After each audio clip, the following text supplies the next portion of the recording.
Hello everyone, this is Vanshika Tainwala, legal intern on the Lexis and Company for the month of June. And today in this video, I will be talking about the topic of Maratha judgment, wherein recently the Supreme Court has declared that the Maharashtra law which provides a reservation benefit to the Maratha community, taking the quota limit in the excess in the state as excess of 50% as unconstitutional. So, the name of the case was Jayashree Lakshman Rao Patil versus the Chief Minister. So in this case, the Maharashtrian law was struck down, which granted reservation to the Maharashtrian community with respect to the admissions and with respect to the reservations in the job sectors. So the coming on to the basic history of this is that in 2017, 11-member commission headed by Justice N.G. Gaikwad, he recommended that Maratha should be given reservation under the socially and educationally backward class, that is SEBC. So in 2018, the Maharashtra Assembly passed a bill wherein it proposed 16% reservation in the for Maratha community.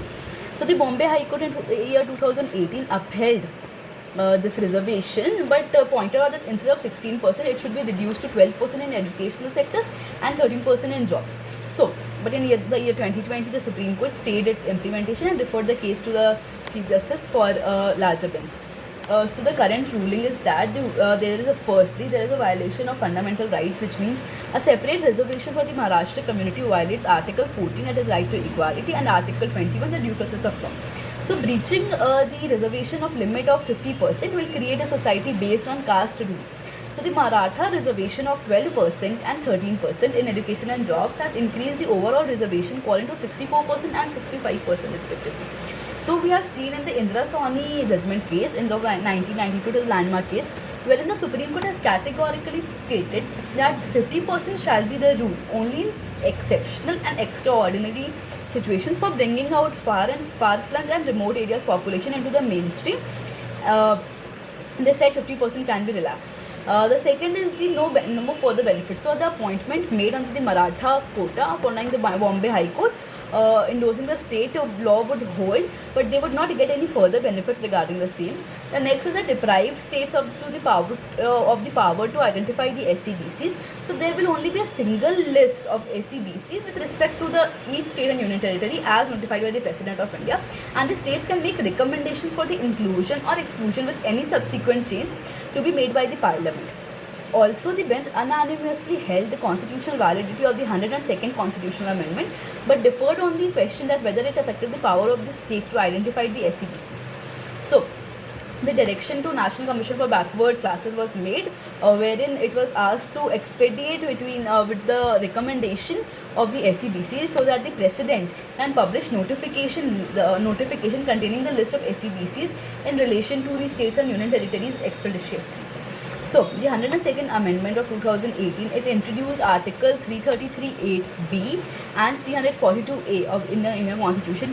Two articles were added. These are 338(b) and 342(a). These are very important. So, 338(b), it deals with the newly established National Commission for Backward Classes. NCBC was established. The second is the Article 342(a). It empowers the President to specify the socially and educationally backward communities in the state.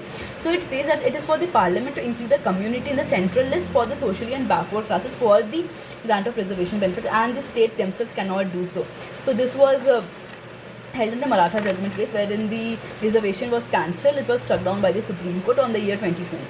So firstly, the PIL was filed before the Bombay High Court, wherein the Bombay High Court relied on some cases, and the Supreme Court relied on the Indra Sawhney judgment, wherein the two criteria are necessary in order to validate a reservation. First is there must be socially and educational backwardness, and the second one is 50% will apply only to ensure efficiency, and it should be applied in extraordinary and extreme circumstances.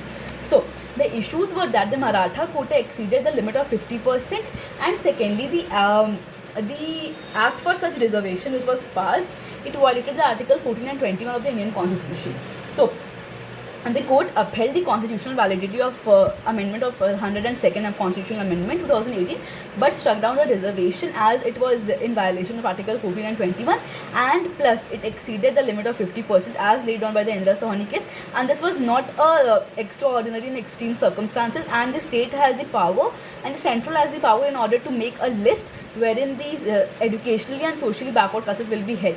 So this was the whole concept of the Maratha judgment. This is a very important case of the year 2020. Hope you understood the case. Thank you for listening. Have a good day.